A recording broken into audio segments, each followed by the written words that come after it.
नमस्ते दर्शकबिनहरू, म आज हजुरहरूलाई कोही नयाँ ठाउँ देखाउन गइरहेको छौँ। यहाँ हेर्नुहोस्, सुन्दर ठाउँ छ, तर घरहरू कस्तो ठाउँमा बनेका छन् हजुरहरूले देख्न सक्नुहुन्छ।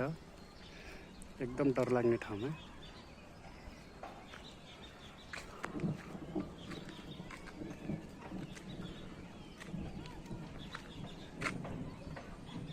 यो 9 मन्जिल मन्दिर पनि देखिएको छ। यहाँ हजुरहरूलाई कस्तो लाग्यो?